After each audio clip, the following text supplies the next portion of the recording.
you are going to be on video. That's something that you will do every time that we come to some of our events, because we do like to record the content. Education is really important to us. So I'm just going to give Daniel a couple minutes here. Make sure that you grab something to eat, something to drink. I hope you guys are all cooled off. If you don't have a index card yet, grab one. They're up there on the counter. There's also some pens and pencils. If you didn't see our little video, this is an interactive networking event. And I'll explain in just a little bit what that exactly means. But in other words, we want you to actually take away from this event. We want you to have a takeaway, and we want you to meet somebody and take action on somebody that you've met today. So we'll go ahead, and after Daniel gives us the thumbs up that we are started, I'm going to go ahead and can somebody pass me?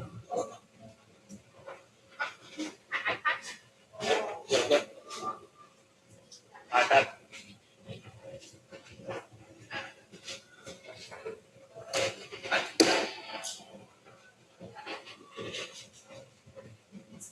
Good.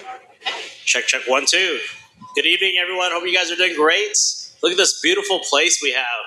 Thank you for the Canales family to lend us this location. Yes, so they've actually been hosting us for the last 6 weeks. And so for those that don't know, this is kind of a culmination of a 6-week program. So is this the 6th location you've been to? This is actually the 7th. 7th one. Yes. So this is the 7th. We did a summer series. We started a summer series. So everybody give it up for Lupita Canales. She is our great. Gracias. So the Trusted Advisor series, if you see on the screen there, we actually started this about now, I guess, 7 weeks ago with Lupita and her wonderful team and a couple of our wonderful supporters.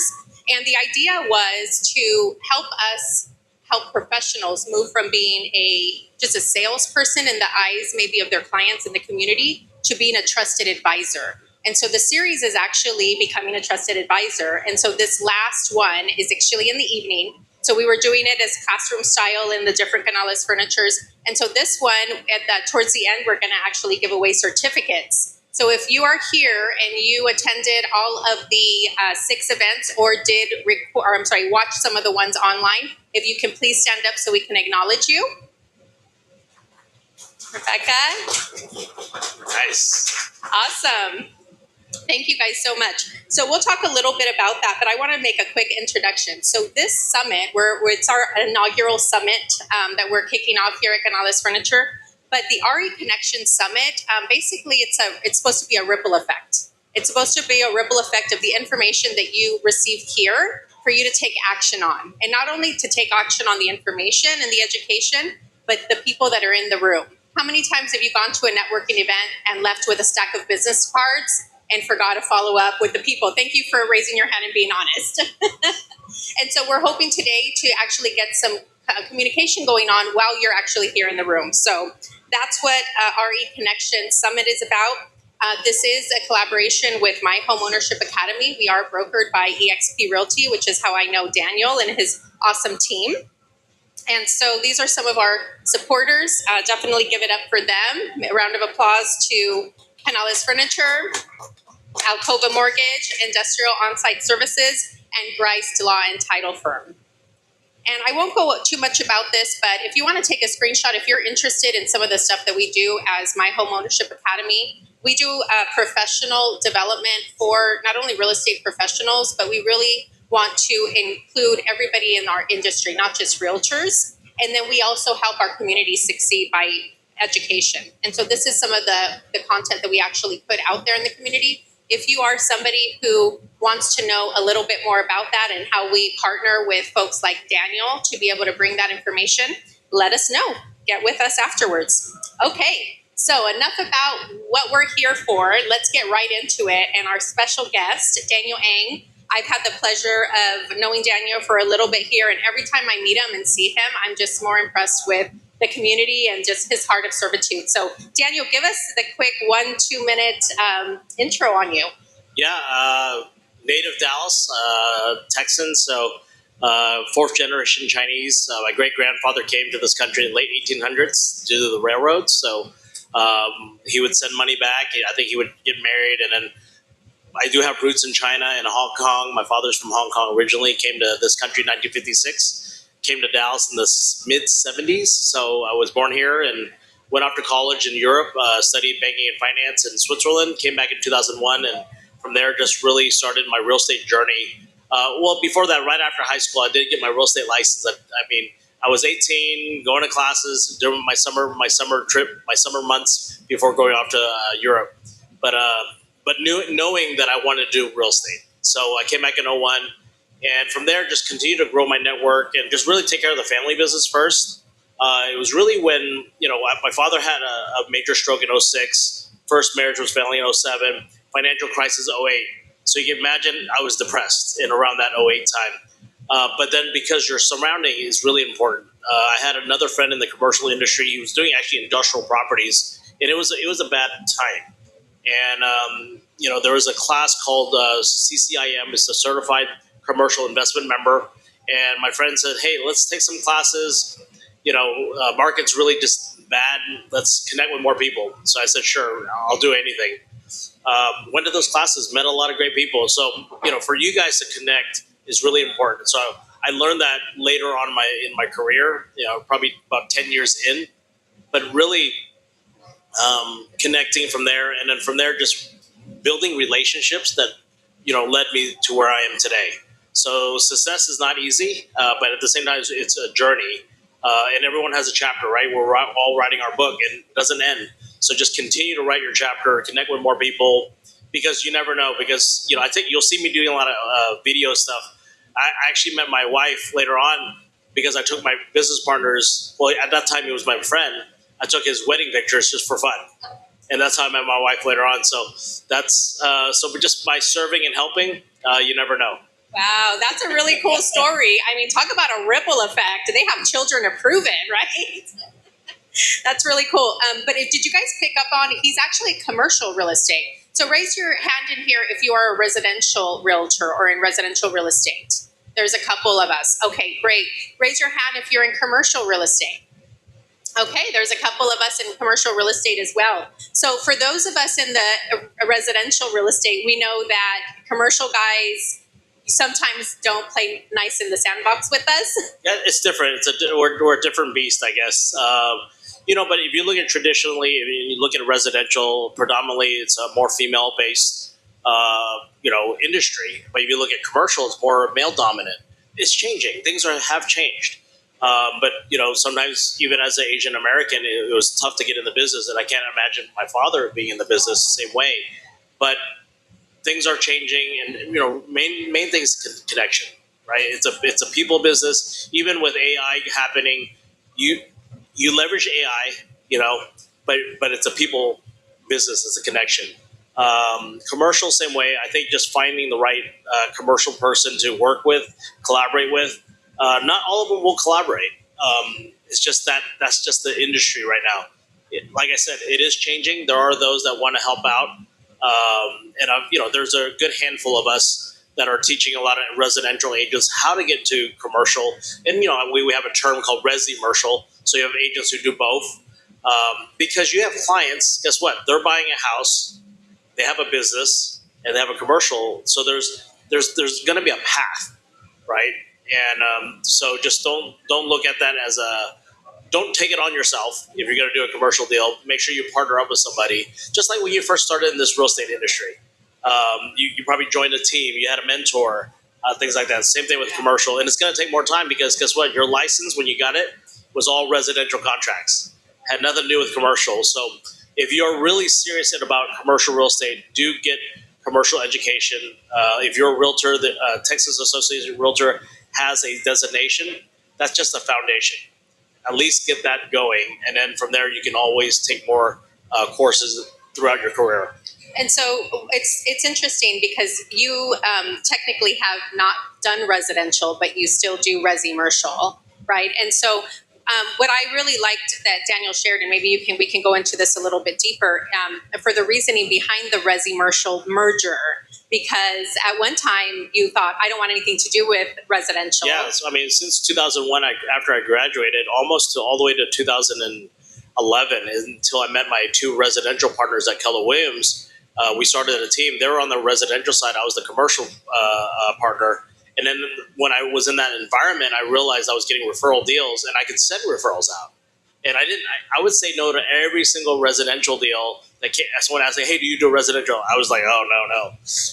But then when I realized that every no was a referral fee of 25% to 30%, more or less, right? So that caught on, and then I started building a team on the residential side. We later on formed a residential real estate company, and then we later on franchised that company. And I had a commercial company. I franchised that commercial company. So I was running two sets of companies at the same time, and the agents would refer deals back and forth. So from coming from those two backgrounds and then coming to a new platform about 5.5 years ago, I was able to merge everything together to create, what we're doing, Resi-Mercial. Resi-Mercial, which, I mean, you were already in those spaces. Like, that's what I want you guys to look at.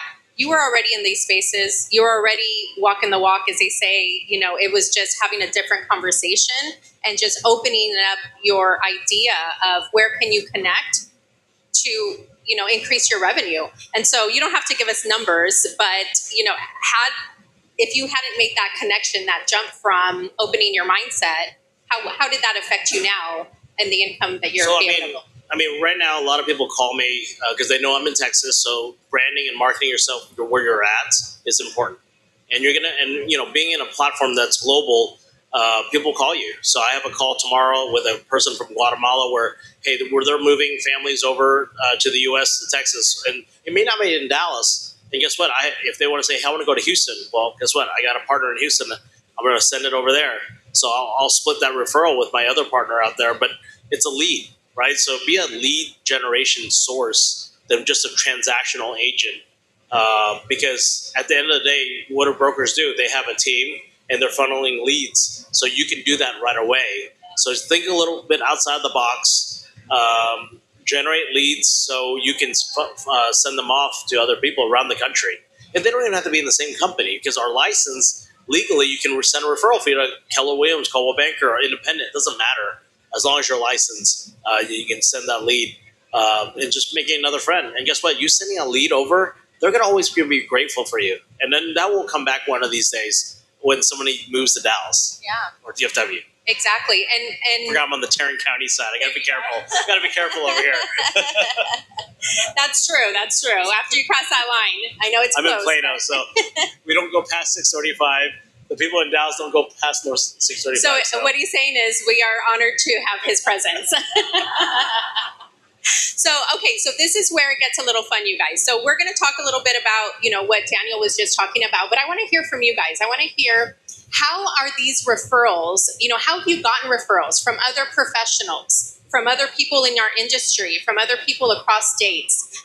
And we have these awesome little goodie bags that Grice Law and Title has provided for us. So you get to get a little prize if you participate. So tell us, quick story. We just want like a 1 minute kind of story on how you have actually been able to connect on a deeper level with a professional and get some referrals. Anybody want to share? Oh no, I think we need some sugar in the room. Okay, there we go. We have a brave person here.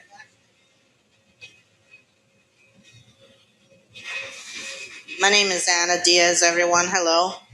I just came from New Jersey. From New Jersey, I went to Arkansas. Stayed in Arkansas for like 2 or 3 months. Okay.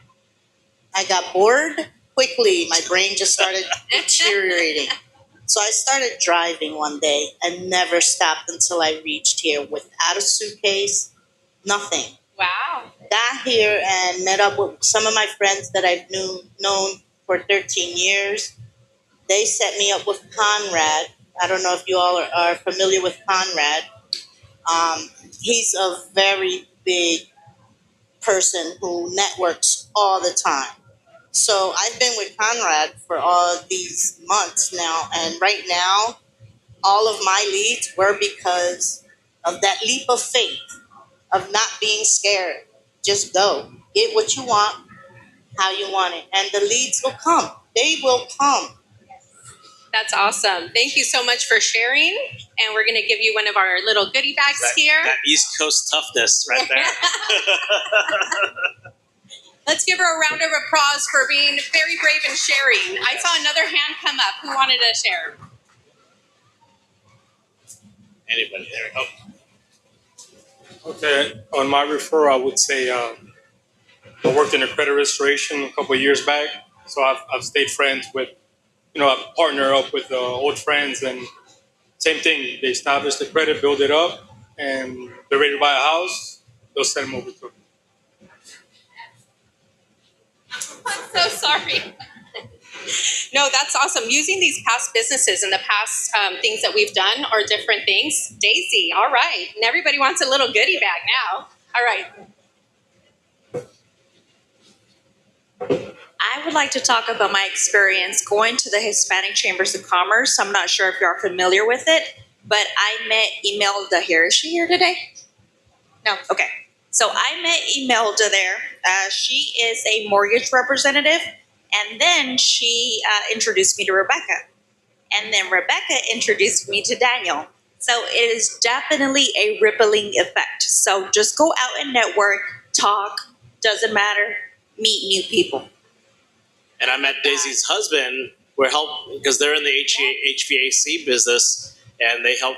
We had an emergency. I just got back in town from Hong Kong, and one of my properties had a AC issue. And typically in retail, the tenant's responsible, but this happened to be an office unit, and in the lease, landlord would cover that. So usually I don't get into the tenant's AC units, but this one I had to. And my other AC guy wasn't in town, so it was perfect timing. So they helped us, and then just building that relationship, and then learning more about AC units on the commercial end, because I've had a guy for a long time, but at the same time they never were as thorough on the units and just like how to maintain, and then teaching and then getting that service contract hopefully for maintaining that unit. I mean, there's always a connection. That's really what I'm trying to say. I love it. Well, and what's interesting is what Daisy didn't mention and what she didn't know is that I always tell people, because this is true, when I have a need of something and I'm out there networking, I let them know. If you come across a person that blank, and I had actually met Daisy previously because I had told Imelda I need an HVAC person, right? And so what the first thing I want you guys to do with your little card, now that we've shared our stories, I want you to write two things down. There's two names. Number one, think of a person that you met that created a ripple effect that you want to go back and thank. Gratitude is probably one of the biggest ways to connect with people on a deeper level, and we don't think about that. We don't think about going back and giving gratitude to those people that have impacted our lives and sharing that ripple effect. And you don't know where that little drop, that little gotita, is going to start again to create another ripple effect. Okay, so put number one in your little card. This is I did it this size, you guys, so that you men can put it in your wallet, because I know how you are, and you will leave a big piece of paper behind. So this is specifically for you guys to actually take this and act on it. So number one is going to be somebody that you want to thank for creating a ripple effect in your life that maybe they don't know that they created. That's number one.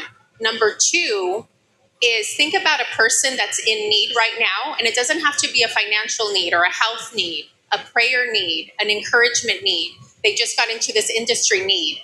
Maybe you don't know their need, right? And it's somebody that's being put into your heart right now to contact them. That's number two. Who are you going to contact and say, hey, I was thinking about you. How can I help you? What do you need? I'm a faith believer. Can I pray with you? Can I connect you with somebody? Do you want to go out to coffee, right? You take it as far as you want to go, but that's the second thing. Okay, so we talked a little bit about connection, and some of you don't know, but Daniel is actually, they refer to him as El Chino Loco. Chino Loco, that's right. And it's fun because what I love about Daniel is his community, the community that he's built called the Panda Pack. It's very diverse. Very diverse, and I see some of the folks here from the Panda Pack. And one of the things that I love about what Daniel does, it's intentional to build a community. So Daniel, talk to us a little bit about the coffees and the potlucks and some of the other things that you've created throughout the years. Yeah, so I mean, when I pivoted to a new platform like EXP, it made me realize, and learning from these other leaders, because these other leaders have thousands of people in their organization. And I'm like, I had my own franchise. I had 2 franchises before. How could they get there? And the one common denominator was community and culture. And, what they were, and, the Panda Pack came out because there's a group called the Wolf Pack, and there's the Honey Badgers. They had all these animal names. And, back then at the Asian Real Estate Association, they always called me the Panda. So I might as well make a pack out of it. So that's I can't go to a commercial broker and say, hey, join the Panda Pack. But internally, that's what we're called. But we do have a network name called We Partners Network, where it is a partnership that we do life together, that we do community together, and the goal is to create legacy and build a financial wealth together, and just being financially free. But really, the legacy component, because we can pass this to the next generation, and that's why we're training people how to be an entrepreneur. We're training people how to do public speaking. Just get out your comfort zone, learning your DISC profile, your personality. How do you negotiate with somebody? Because you might talk to an engineer and you're a very high I. They need more numbers and just the more data to back that up. And if you're not that person, guess what? Find a business partner to come in and help you with that. So tell us a little bit. It was I think it was Tuesday night was your potluck. Yes. So a Tuesday he has a potluck, and so you do a lot of the stuff which I love. I'm a foodie. Is surrounded by food.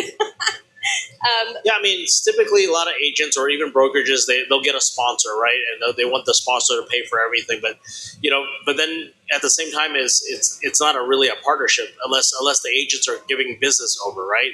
So really, I like the potluck because everyone's bringing to the table. Yes, if they want ribeye or lobster, sometimes we'll get a sponsor for that. And I'll cook those things for the team. But the potluck is, everyone is a business partner bringing value to the table. Yes, we got carrot sticks and things like that. But the idea of a potluck is like, hey, bring the pot roast, bring the ribeye, bring that mentality over, bring value.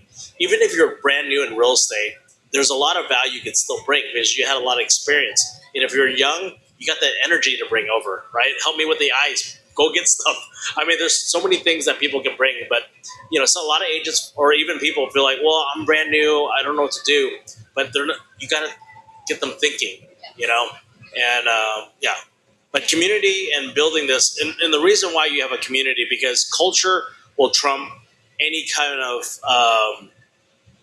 mindset in a person, because people want to be connected. We're human, right? We're born to be connected. So not everyone is a high I. I'm a high I. Some people like their quietness, but the people that are quiet and things like that, you still want a connection. You don't need 100 people. You might need the 2 or 3, and that's the 2 or 3 you want to be connected. I want you to find your running partner. There you go.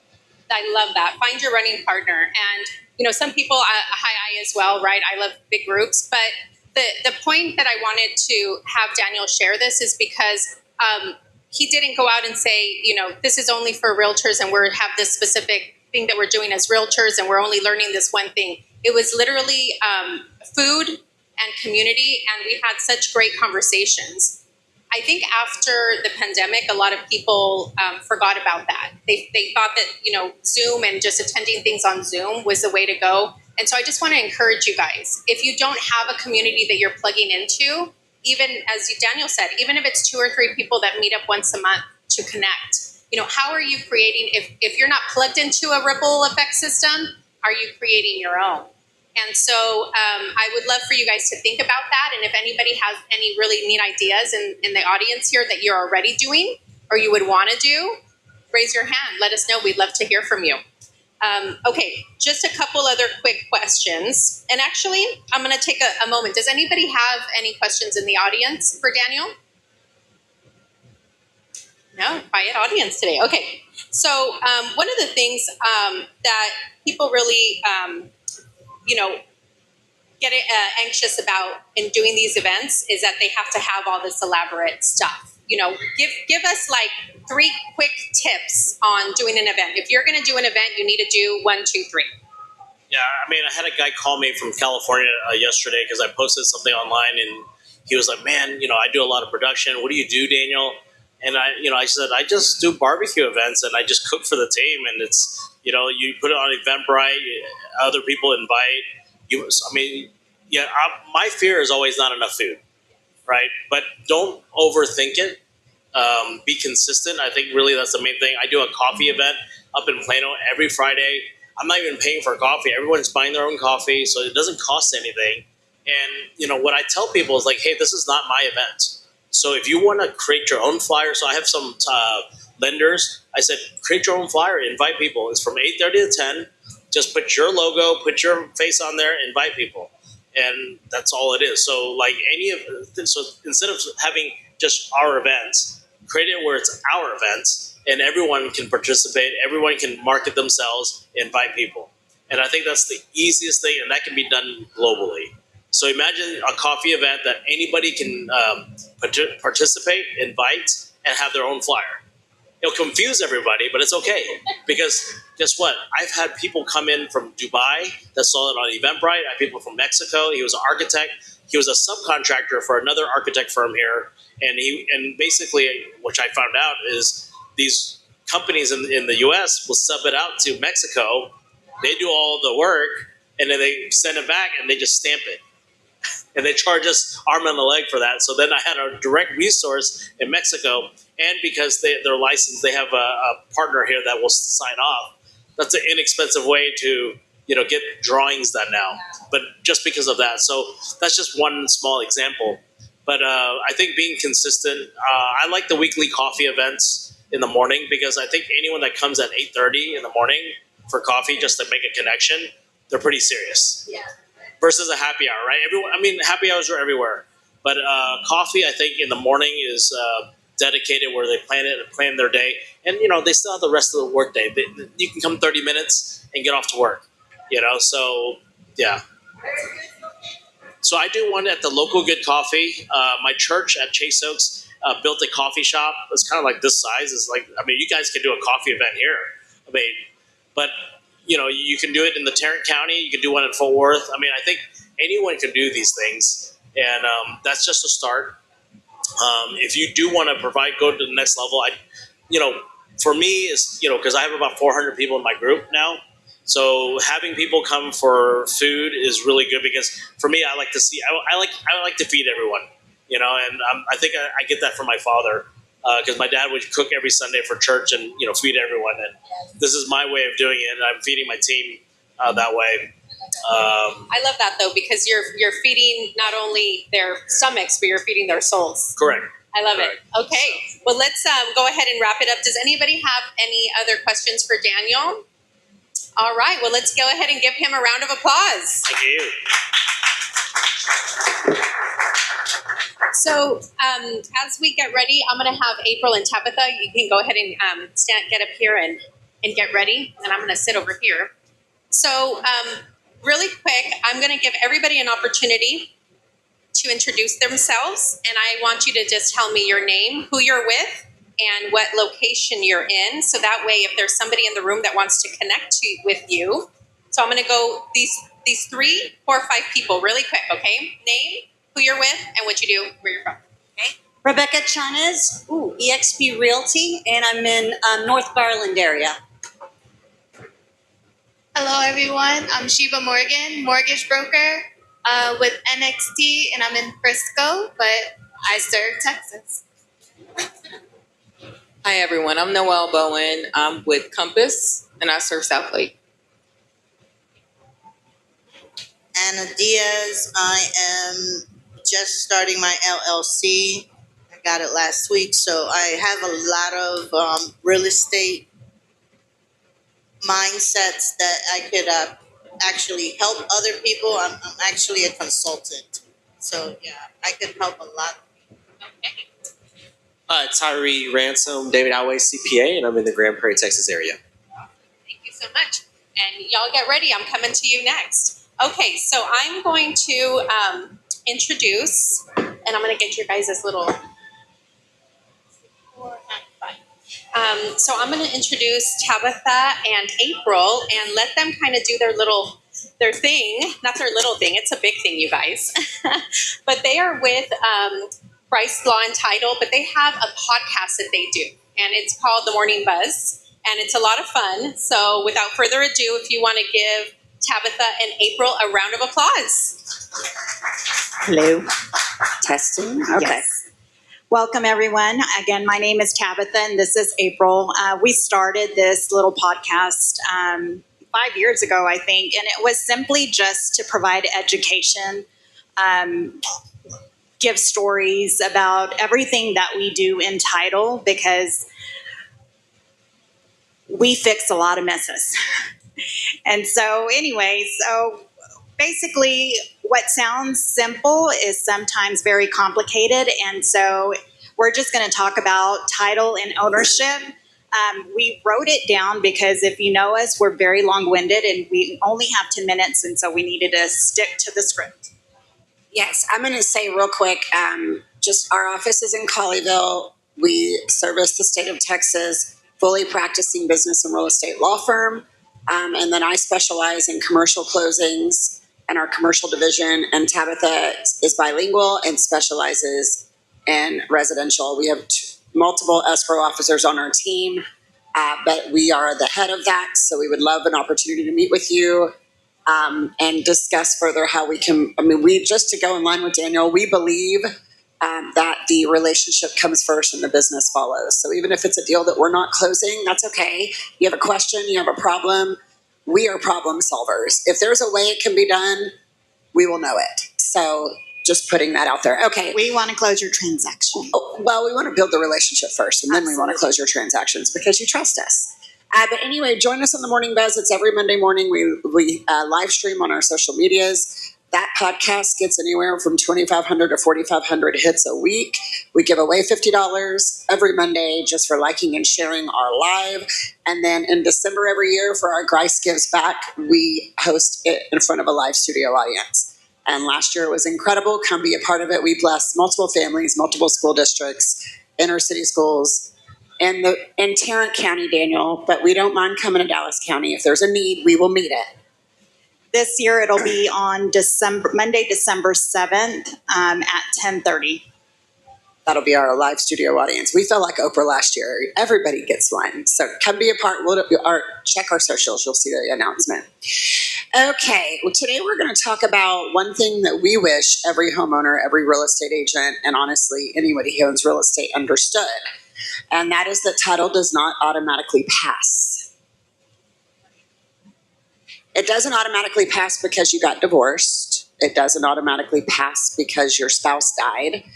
And honestly, every family who agrees that someone should own the property upon that person's death, these are things that we hear regularly. Well, that's not the case. For Papa example, told me, yeah. Yeah. One of the things is divorce and title, right? So let's start with the divorce because I think that's one of the biggest misconceptions. A husband and a wife get divorced, and the divorce decree says that the wife gets the house. So what happens, April? Well, she potentially owns it, but we have to address title. So when you get a divorce, your attorney is going to obviously, hopefully you're represented. Your attorneys are going to decide who owns the property. The divorce decree is going to identify that, but there is specific language that needs to be in the divorce decree, and or there should be a deed, a warrant deed that's filed in the public record signed from spouse who's awarded the property versus spouse who's not awarded the property. And that happens all the time. How often would you say that happens? Probably 90% of the time. And if the divorce has to be very specific. So in the decree, it has to have the legal description of the property that is being awarded to the spouse. If a deed is not signed at the time of the divorce, then the alternative is we have to contact the ex, which a lot of our clients don't want to even mess with their spouse. But the alternative to that is the only option is as long as that divorce decree was prepared correctly and they did include the property address and the legal description within that decree, we can pull a certified copy of that divorce decree from the family court records, and then we have to file it in the real property records. But with that, it does allow everyone, anybody that can pull any real property records can see everything that divorce decree has. So what we do try to omit or we do, is, or we redact, I guess is the word, is social security numbers, any Children's names. yeah, so any personal identification, we redact and then record it. But if you don't want people to know your business, then we need to get a It deed. happens all the time. You don't want to wait. So for my real estate agents in the room, and you're representing somebody who maybe is going through a divorce, or you know they're going to get a divorce and that's why you're selling the house, like there's a little tip for you to tell them, make sure you get a deed signed, because for whatever reason, 5-10 years down the road, you don't want to track down your ex-spouse and try to correct what wasn't done originally. So another thing that we see pretty often is, what about property owned before marriage? Let's say I buy a house when I'm single, it's in my name, then I get married. Years later, my husband and I separate, and I say, well, that was my house. I bought it before I was married.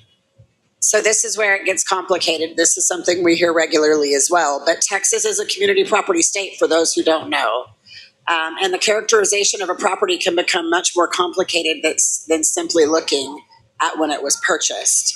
So if you're entering into a marriage, or your clients are getting married, happy newlyweds coming to you, maybe they're about to get married, they want to buy a house, this is a conversation you want to have. Because if you own several assets, let's say you own several properties, you're marrying the man or woman of your dreams, everything's peaches and rainbows and nothing could ever go awry. Just a little advice, like maybe consider a prenup. Let's identify sole and separate property, because once you get married, particularly your homestead, that is no longer sole and separate property no matter when it was purchased, because Texas is a community property state. One of the other things that we see pretty often is husband and wife own a house. Husband passes away. The wife comes and says, I'm his wife. It's my house. Well, And go ahead. ultimately, the surviving spouse will have an interest in the property, but there are a lot of factors that play into that. Just because that was your spouse doesn't mean that, and y'all owned it 50-50, that 50%, your husband's interest, does not go to you directly unless there was some estate planning, obviously. Maybe y'all had children outside of y'all's marriage together. They are heirs at law. And we can get into a whole conversation about heirship. But just because your spouse dies doesn't mean the property is awarded to the surviving spouse. We have to identify the heirs at law. If you are married to each other and you've only ever had children together, your heirs at law, it would go to your surviving spouse. But if there are children outside of that marriage, now they are And entitled there's as a well. date that I think the laws changed, or the probate laws changed in 1993. So before 1993, that didn't apply. But after 1993, then that's when, if you have children within that same marriage, then yes, title conveys. And we do get quite often people upset with us because they think that, title automatically passes to them. But anytime anybody passes, their interest does have to be addressed, no matter what. Let's see, what else, April? Okay, something common. You can follow my notes because I got carried away, Tabitha. I'm sorry. Something common that we hear a lot when we're identifying heirs is, that was my stepdaughter. I'd never even met her over the time that we were married. She hadn't have anything to do with my spouse. She doesn't get anything. And I don't want you to call that child. I don't even know how to call that child. That we still have to involve it. Just because there isn't a relationship there is inheritance, and we have to establish who the heirs at law are. Yes. Bring up a good subject because I work with clients for home insurance, and I get a lot of clients. Thank you. I get a lot of clients that put their home under a trust. So, is a trust or a will the best way to navigate that? It's a great question, and we are about to get to that. We're going to tell you how to avoid these things and how to best direct your clients to avoid these things. Trusts are a good option.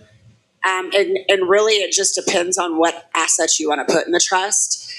The other option are transfer on death deeds. They're called TODs. They are revocable. You will file those now. So if you're married and you know that this was a spouse in later years and you have children outside of your marriage and you want to protect your real estate, you can file a transfer on death deed right now, and then you can revoke it before your death. But upon your death, that immediately transfers with the production of a death certificate.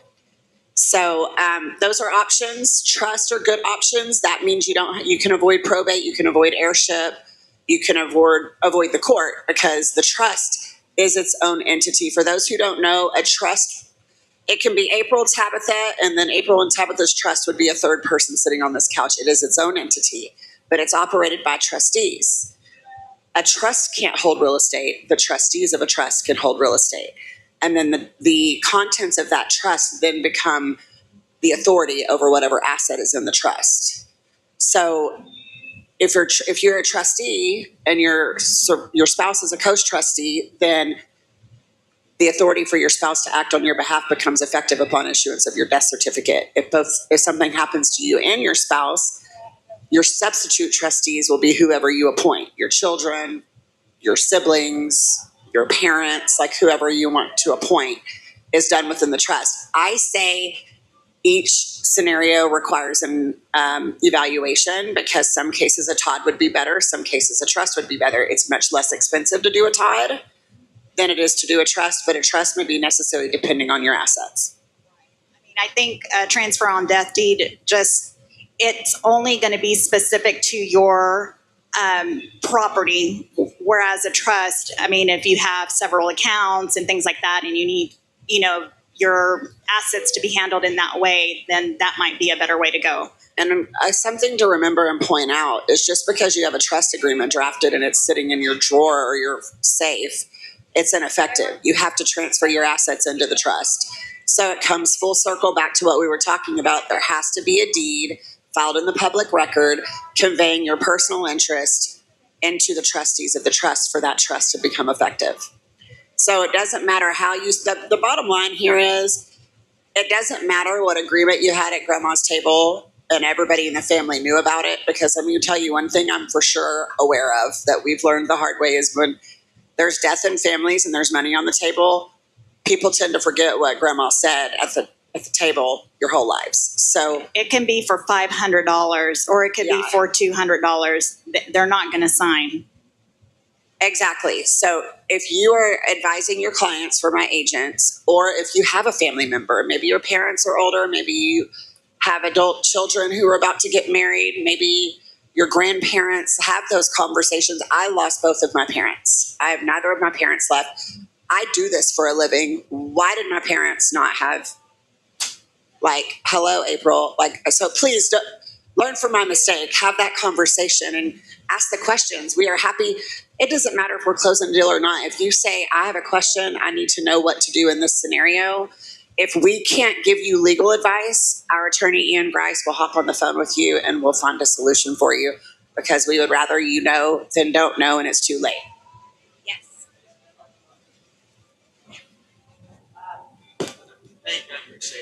So yes, my question is much like in divorce, when you have a trust, if your trustees could potentially become unreliable in the future, or they have certain levels of power over your trust that you might feel is not appropriate at a time in the future, is there a way to ensure that certain trustees have less power within that trust? And then additionally, are trustees implied to be people who are benefiting from the trust, or are they just people who control the trust? So you can have a child who benefits, but is not a trustee. Correct. And that's a good point. There are so the components of a trust will be trustee, co-trustee, if you choose, or there's one, substitute trustees. So in the event of the trustee's incapacity or death, or unwilling to serve. A trustee can be unwilling to serve. The trust defines that you then go to the successor trustees that's named in the trust. The beneficiaries can be different. I've seen a lot of trust agreements where their children were beneficiaries of the trust, but they were only 18 at the time and they didn't trust them with that amount of money. So you can, establish a date of payment in the trust. So maybe once Tabitha turns 25, it was a long time ago, but once she turns 25, Yeah, or finishes college, whatever the case, however you want the component to be. And then to answer your question, you can amend a trust agreement.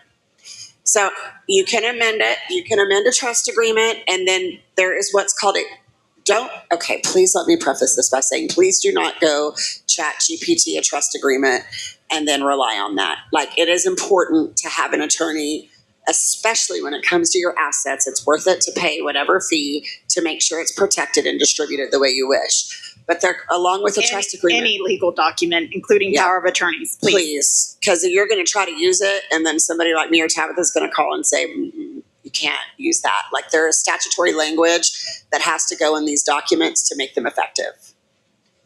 But to answer your question, along with the trust agreement comes what's called a certification of trust. So if an amendment is made to a trust, a new certification is reported. So anybody who's going to rely on your trust, if you use a trust agreement or you come in my office to close and your real estate is invested in a trust, I'm then going to ask you for your trust agreement.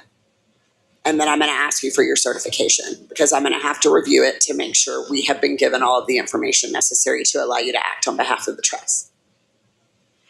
And I'm not sure where we are on time, but I will open it up. Does anybody else have any other questions? Yes. While we're talking about the trust agreement, I want to know, how many houses do you recommend per trust? Do you recommend a one house per trust or up to 5? Like, what are you thinking? I will tell you, you can put as many as you want. Trust agreements aren't cheap, let me say. So I wouldn't do. Now, if you're talking about a holding company, if somebody's creating an LLC or an entity, I always say do a series LLC. I'm not a lawyer. Please do not construe what I'm saying as legal advice. This is just my title experience. So let me just preface that before anybody gets me in trouble. A series LLC is important to hold assets in different entities, but a trust, you don't need a different trust for every property you own. In fact, I would put all of my assets in the same trust, really. That's what we would advise. I would say Ian would advise them to do. Holding it in an entity like a corporation, having a corporate veil protection over your assets is different than it being in a trust, because there are multiple layers of who can manage your trust. And a trust is an entity on its own. Any more questions? Yes. So if there's, thank you. You mentioned death in the family. So let's say there is a house, husband, wife, kids. One of the spouses dies, accident, whatever it is. Years later, the spouse gets married. Years later. In that scenario, and they have a child. What happens with that house? So when original spouse died, he was 50% owner with surviving spouse.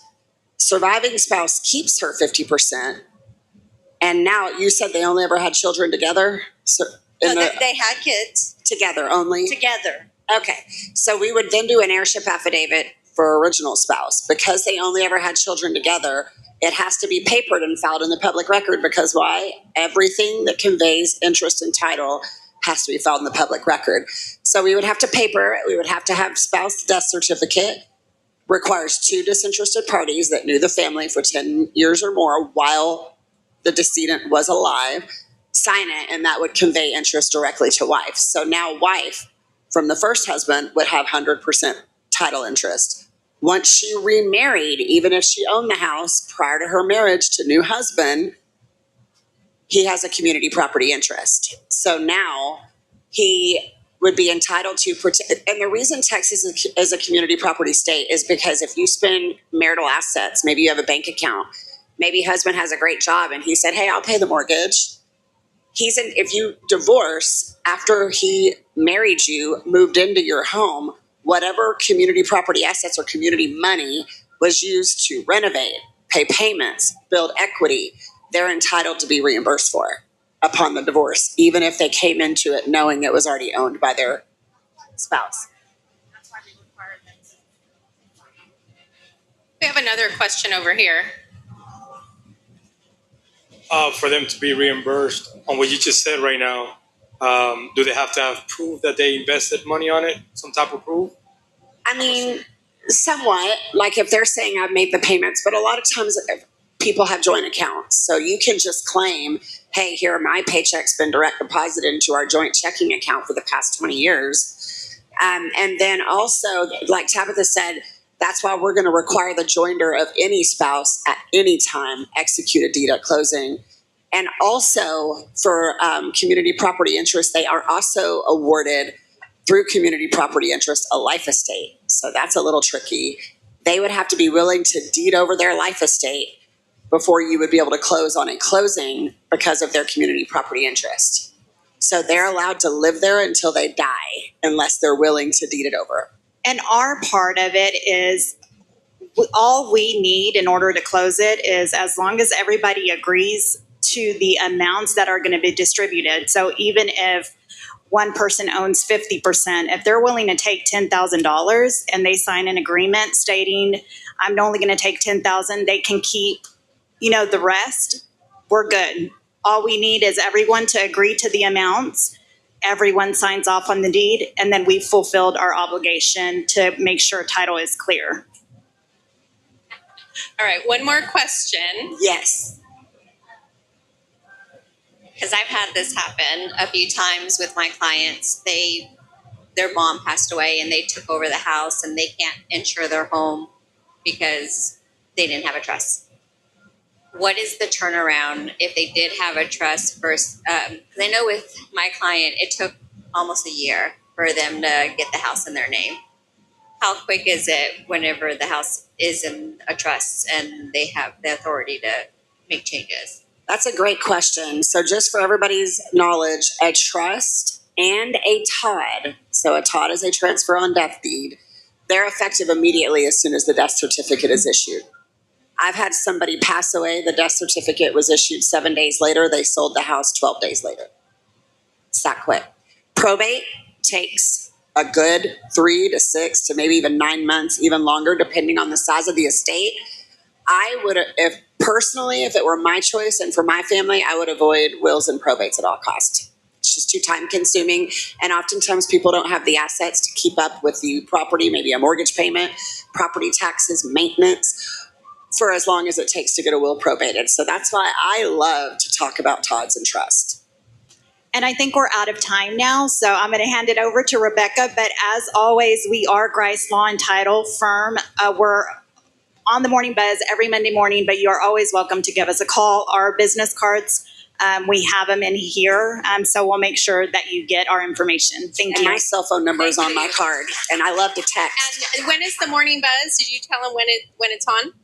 Every Monday morning at 10:30. Monday morning at 10:30. Yes.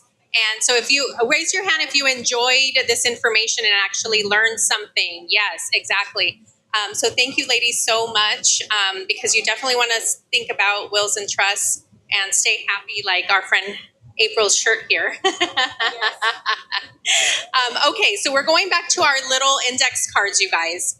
So take out your index cards. I'm going to have you do two things. And Sherry, you're going to get ready to come up next. So on the other side of your index card, one of them you started writing names of people.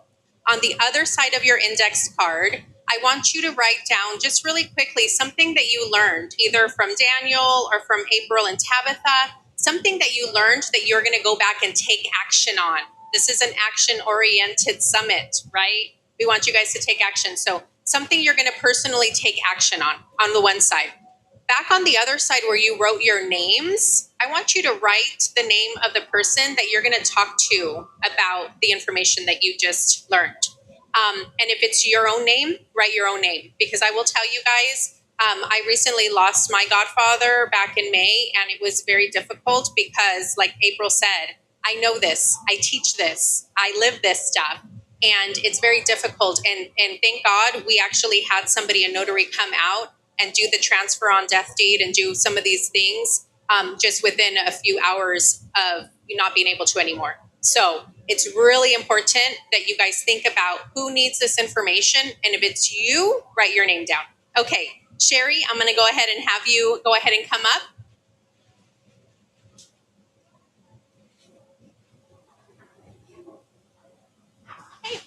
Hey, you guys, we have what is it? Chairside service. Raise your hand if you want a margarita, and they're going to bring you one. Yes, we have hands coming up all over town. Okay, so we'll have them. Go ahead and bring them. Sherry, I'm going to have you sit on this side just because my stuff's over here. Yeah. I know, we have the best seats in the house. Our hair doesn't look great, but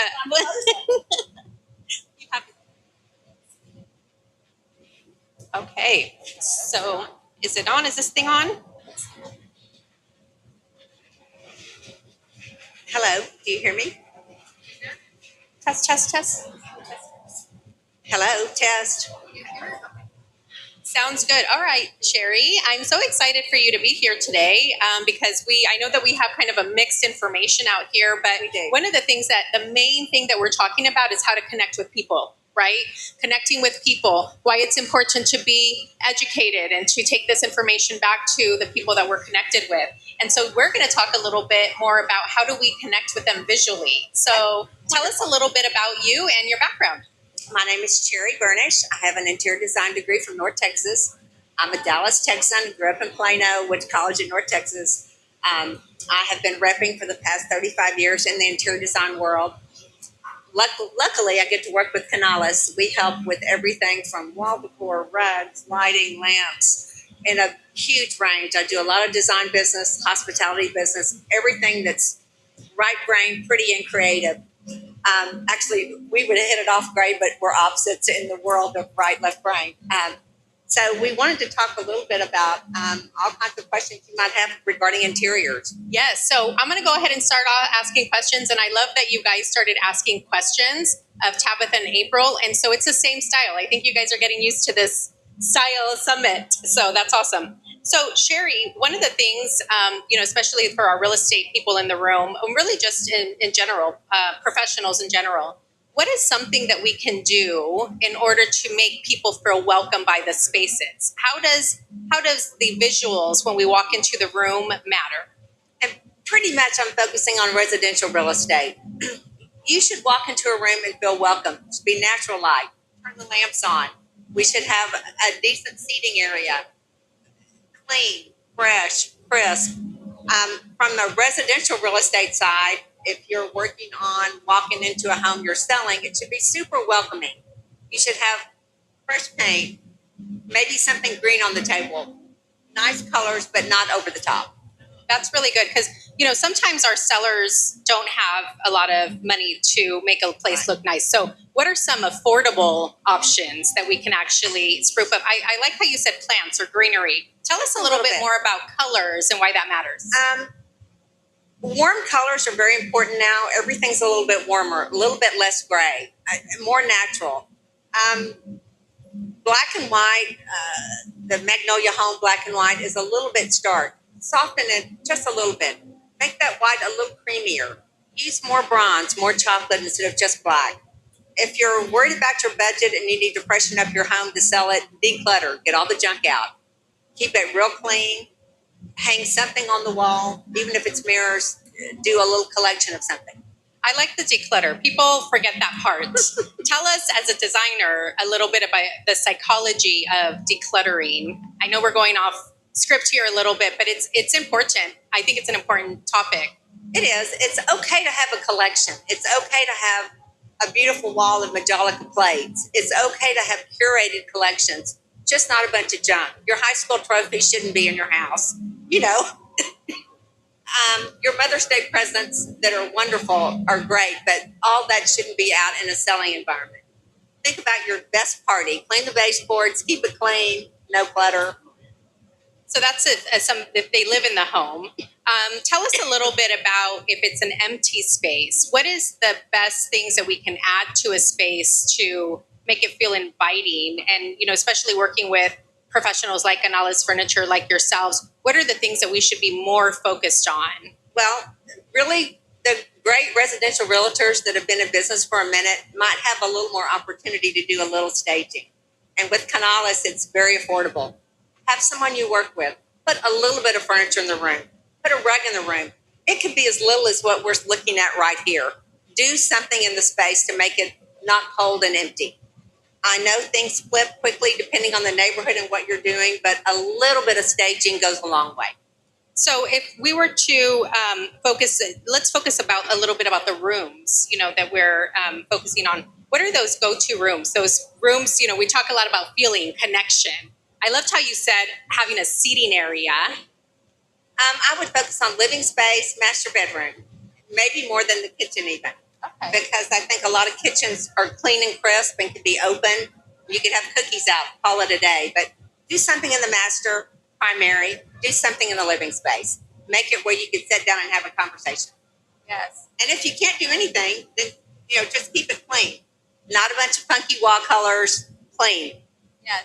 It's interesting that you say you keep going back to seating area.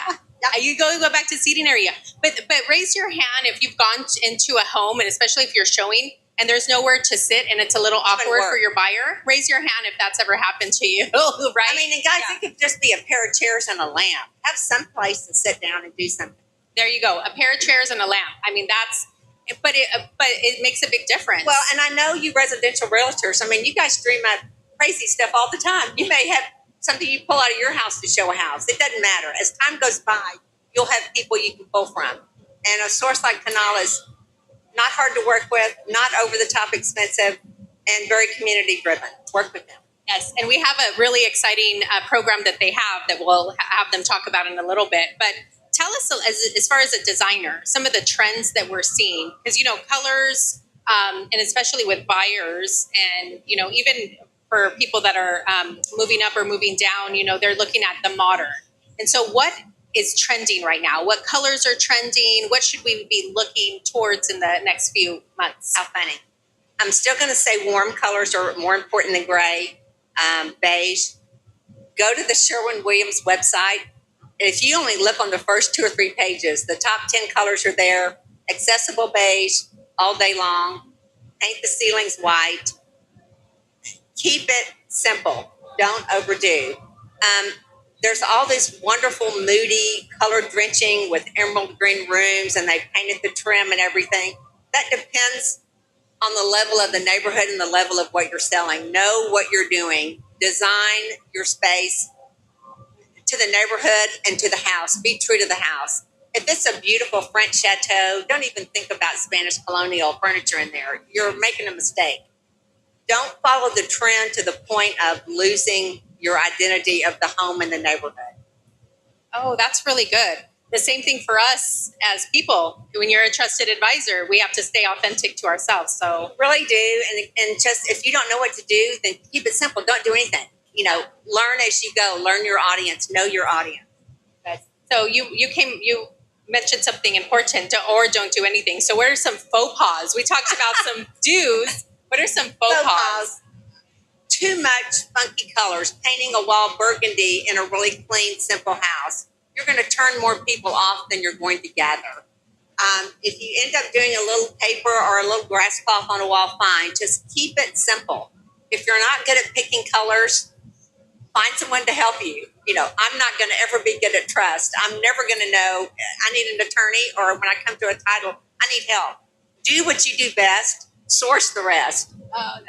Do what you're good at and what you're learn every day. When you get to a crossroads, get help. Did somebody write that down in their index card? Do what you do best and source the rest. That is the motto. I love that. So Sherry, one of the things that you talked about is source the rest. So how do we work? How do we find a designer? How do we find the right people? What are the questions that we need to be asking? There's just like a really good real estate agent, a really good realtor is in your neighborhood. She knows your neighborhood. She knows your church. She knows your school. That same person should have a handful of designers. If you don't, reach out. Well, we can help you source a designer in your area. But of course, people move all over the area, all over the country. Their designers go with them in many cases. But depending on, once again, what you're doing, what you're selling, who your audience is, keep it simple. And even if they just hire a designer for a few hours to lay out their house, from then on, they have a rapport. And it's Christmas. I need a new sofa. I need a pair of lamps. Just keep it with someone you can work with over and over. That's awesome. And so if you don't know a designer, the more of a reason for you to go out and network. You're welcome. You're welcome to ask. You're welcome to call. There you go. Well, that's awesome. So, one of the things that one of the reasons that I asked Sherry to come as far as the design is, for that reason that we've all been through and walked through those homes, and we've opened those homes where we've thought to ourselves, this looks nothing like the pictures, right? She says yes, and she says, mm-hmm. And so one of the things that we want to talk about is keeping it real. There's AI. We use a lot of AI out there, but when is it a good time to use AI, and when is it not a good time to use AI for these rooms? AI is wonderful. Just practice, learn. Get your feet wet with it. It takes a minute, but there's nothing like the real thing. And be careful with how much of your imagination you use, and just keep it simple. If you're, like I said, don't know what to do, don't overdo it. It's kind of like Coco Chanel. Take off the last thing you put on when you're walking out the door. I love it. Keep it simple. That's wonderful. Does anybody have any questions for Sherry? Okay, Yes, we have a question in the back of the room. Let me grab one of these other microphones here. Thank you.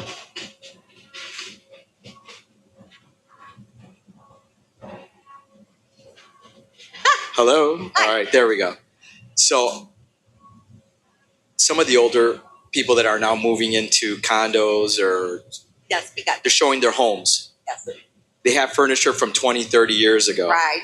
You have a new class of buyers, younger buyers that like the more streamlined, more minimalist. What would you say to them? Well, you're going to have to be careful about the line you're crossing. And it's okay to say, hey, do you want to attract a whole new buyer for top dollar? We're going to have to make some changes. If you're happy to make concessions and you don't want to make another investment, be ready to make concessions. There you go. You kind of get what you put out there. Yes. And that's totally true. All of us are that way a little bit. Well, my house looks great and blah, blah, blah, blah, blah. Well, 20 years ago, it was awesome. Well, pretty is bad. Traditional is really bad. Pretty floral wallpaper, pretty bedrooms. Pretty is bad. Don't be afraid of pretty.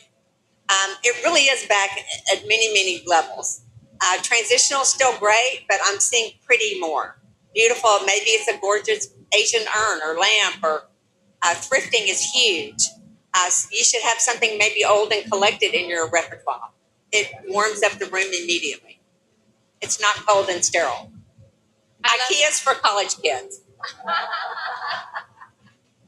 Canalys is for professionals. What do you think is the most powerful element of home decor in terms of what really captivates people? Well, that's a pretty big question, because what captivates you is going to be different from what captivates me. I think you have to know your audience, and if you really have the perfect house for the perfect buyer, you might have to stage it a little. It's not a broad brush. What appeals to me, what appeals to you, is very different. In general appeal, things your eyes go to, people like pairs. Not a pair, but a pair of chairs, a pair of lamps, a pair of end tables. When you can make a room cohesive, do a couple of pairs.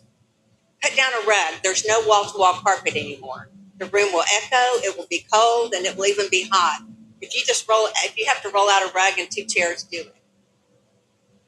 The number one mistake with the rug in a room that's full of furniture is too small of a rug. If this is a postage stamp on an envelope, it's not going to work.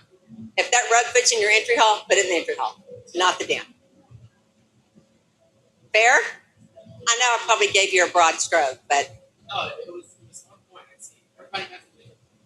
they do. But if you're in doubt, be clean. If you're in doubt, be simple, classic. And honestly, right now you can really lean more traditional. Just saying. It's kind of more. It's bad.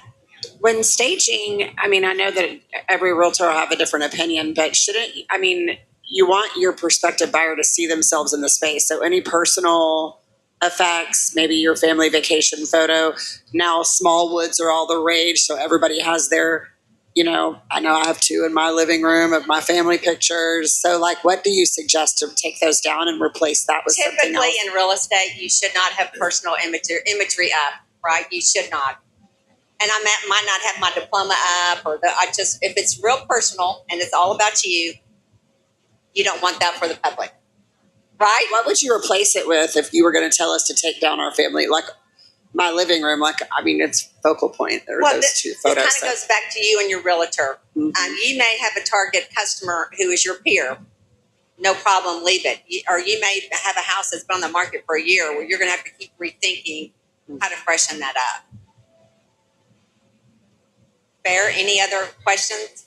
Design, Canales? Any other questions for Sherry? Okay, thank you guys. Yes, let's give her a round of applause. Thank you so much. Okay, so we are getting ready to wrap up here, but one of the special things that we're doing is acknowledging our trusted advisors.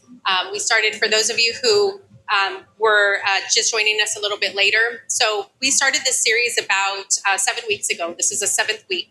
And so the last 6 weeks, we actually did a series every morning from 10 to 12, and we talked about a different concept, and it was all around becoming a trusted advisor. And part of this is because my Homeownership Academy, we're dedicated to educating professionals and helping them to succeed at a high level. So if you attended our Trusted Advisor series, if you can go ahead and start making a line here. Be careful with this rug. If you want to go ahead and start making a line here so that we can give you your certificates. And I'm going to have each one of them just share just really quickly, like 30 seconds, a minute, on what they learned about becoming a trusted advisor and why it's so important. So while we're getting that ready, I'm going to hand the microphone. I think we've done these 2 rows, so I'm going to start here. And if you were just going to introduce your name, your company, and what you do. Not a long one, remember, 10 seconds, and just pass it. We want everybody to say something.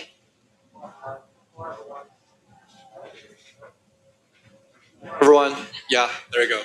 My name is Jay, everyone. I work for Cotality. I'm a data quality professional. I'm here because of the rippling effect. I know a friend who knows Daniel. I'm trying to become a realtor. I just finished my classes in Champions, and then I'm gonna apply for lessons next month. Thank you.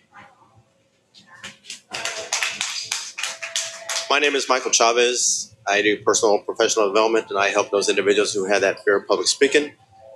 And I have my own company. It's Conspired Goal Setters, and it's all about achieving your dreams. Good evening, everyone. My name is Brett Bell. I'm with Prosperity Bank, and we do what banks do. But again, as far as the rippling effect, you don't have to be a customer to use me as a resource. You can call me up anytime. We can chat, ask questions, much like the relationship before the business, right? I attend these things, and because of the relationship with Rebecca, I was invited to come up and meet a lot of new people. So appreciate it. My name is Gabriela Rodriguez. I am in the apartment leasing business, and I'm getting my real estate license, but I also do marketing on the side. That's how I know Rebecca. And I'm here to learn and grow. Cherry Burnish, you already know me. My name is Marifer Myers, and I'm a real estate agent working in Tarrant County. Samantha Torres. I am an insurance broker, home, auto, commercial, life insurance, and I am in Fort Worth.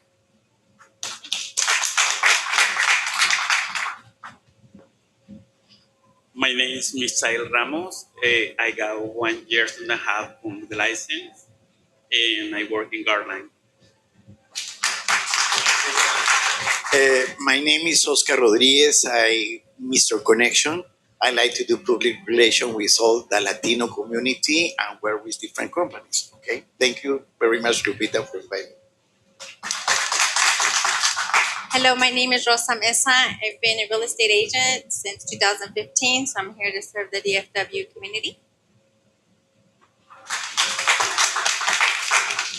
Hi, I'm Sal Villalobos. I am a founding member of Angel AI, a transactional language model that is giving all of the real estate agents the tools that the top 2% of real estate agents who are driving in 98% of the business free. And it's a multilingual, free credit repair, free tax prep, and it's just here to uplift 2 billion people around the world. Rob Castro, CEO, Industrial Onsite Services. We service the industrial sector for manufacturing here in the Dallas-Fort Worth Metroplex. That's what we do. Thank you.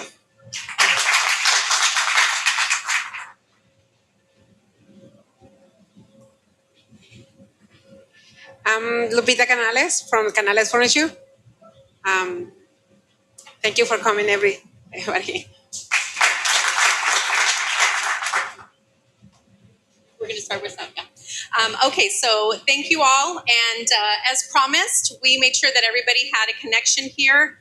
Please make sure that you stay around afterwards and you make some connections, because I know that there was a couple more people that joined in after. So I'm really super excited to give. This is our first round of certificates of participation for My Homeownership Academy. I'm the COO of My Homeownership Academy. My business partner, Juan Alvarez, is in Florida. This is a national program that we're starting, and we piloted it here in DFW. So I'm super excited of the people that are here. There's a few more that weren't able to be here in person that they're going to get their certificates. But this for me was a dream that we started about 4 years ago, because my business partner and I decided that there wasn't enough programming out there for professionals that went beyond just the surface level information.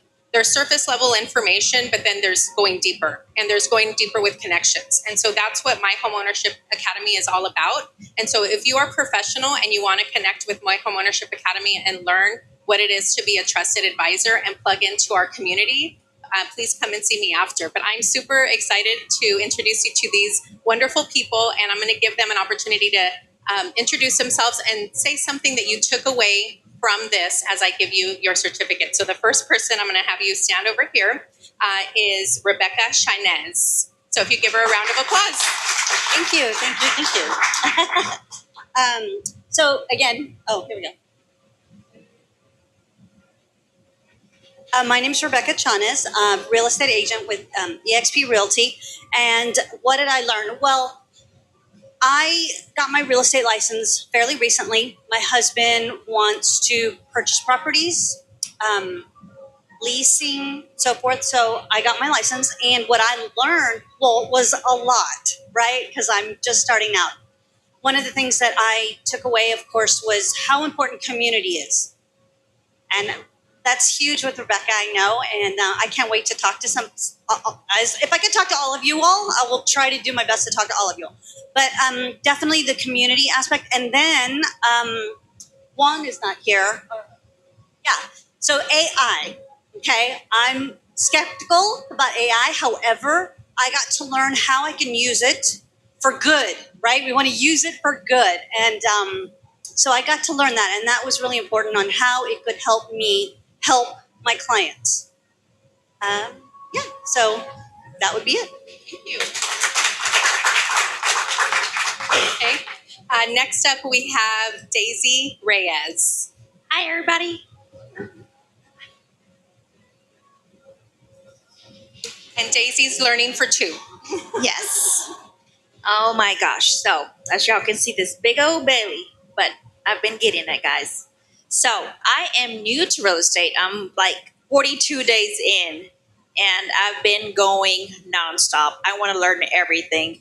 But yesterday, we went to a thing called Riches and Niches. So, I have to pick something. So, I picked Resi Marshall. That's going to be my Niches and Riches. I wanted to tell you about that. But anyways, what I learned a lot. I learned a lot of different things. There is this specific program, it's a resource actually, so you learn a lot of different resources too, and it's pretty cool. But it's called credit.org, and they fix your credit for free. So in being a real estate agent, that's a big deal, because I even had a mortgage representative that sent me over to somebody, and they were like, well, it's not cheap to fix your credit. Well, sometimes you have people that are purchasing houses that don't have the funds for it, you know? So it's awesome to have those resources and say, well, it's going to take you about, 6 months to a year, but it's free. So it's pretty cool. Y'all should definitely join. Thank you, Daisy. All right, our next certificate is for Terry Avila. So what's really cool about Terry, I just have to share this really quick. I had not known Terry, and she jumped into all of our Zoom calls because we did do it on Zoom. So we are going to do another series, and you can attend in person or on Zoom. And I kept seeing her on the little boxes, and she came to the last one. I was so excited to see her in person. So jumping on to what Rebecca said was definitely community. I mean, I've been in the real estate industry for a long time. Real estate agent, 8-9 years now.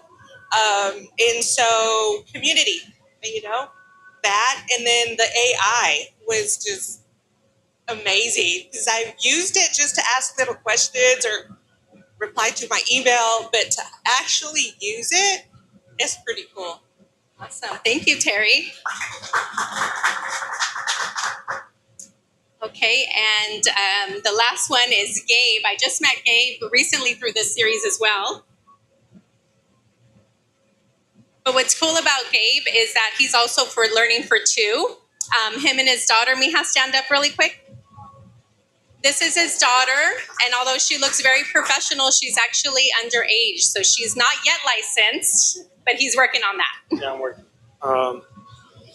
So what it did, it helped me out was provide a lot of tools, but what it stood out to me the most, and it added more to what I'm doing now, is it helps and it gives you detail on strategies to build my business as a realtor. Now, again, I can go in details. It was a lot. So the strategies was very important. So it added more. I've been a realtor for 3 years, and I say I've done pretty well. But with these extra tools, it'll continue to grow. And then the other one was explaining on how to build the relationship, kind of like the ripple effect. I know it sounds like common sense, but when they're explaining to you in details and how it works and how you can apply it. I met her 3 weeks, and just applying that, I already built that right away. So it's helped out a lot, and it was free. All we had to do was attend and get free information. Thank you so much, Gabe. So the last certificate we're actually going to give is to Lupita Canales. So if you can welcome her. Lupita is the reason that we're here. She opened her doors not only to have us but she opened her heart. And one of the things that I've gotten to know about Lupita is her love for the community is enormous. And so Lupita, I present the certificate of appreciation and gratitude. Thank you.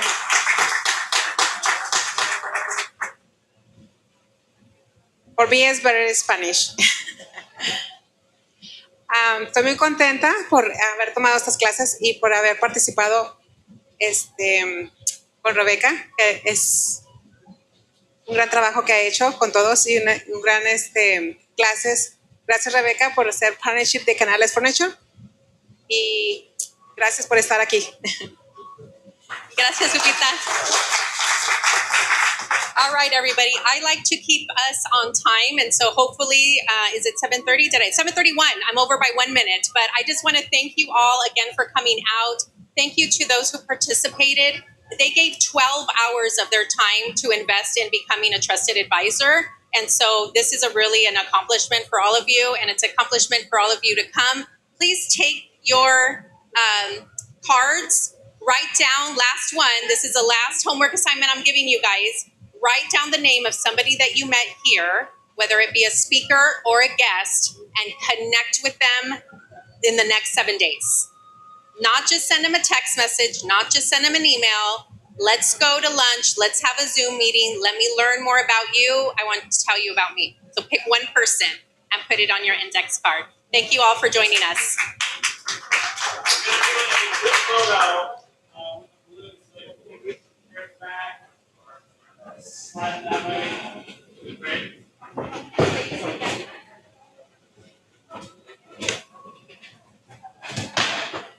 Thank you. Tabitha reminded me, turn in your work registration forms for the workshop.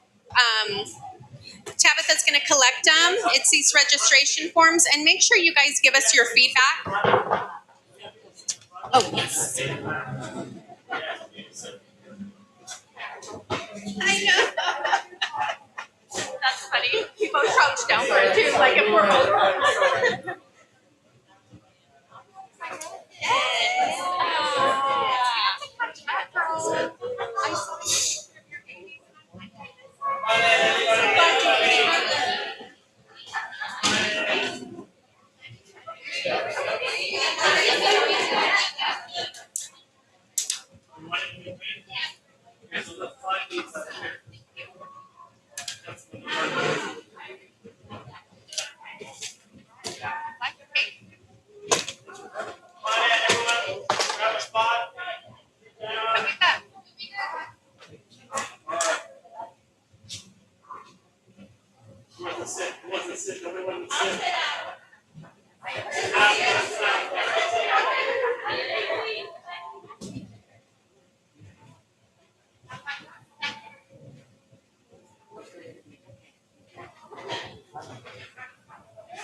We can hold the sign.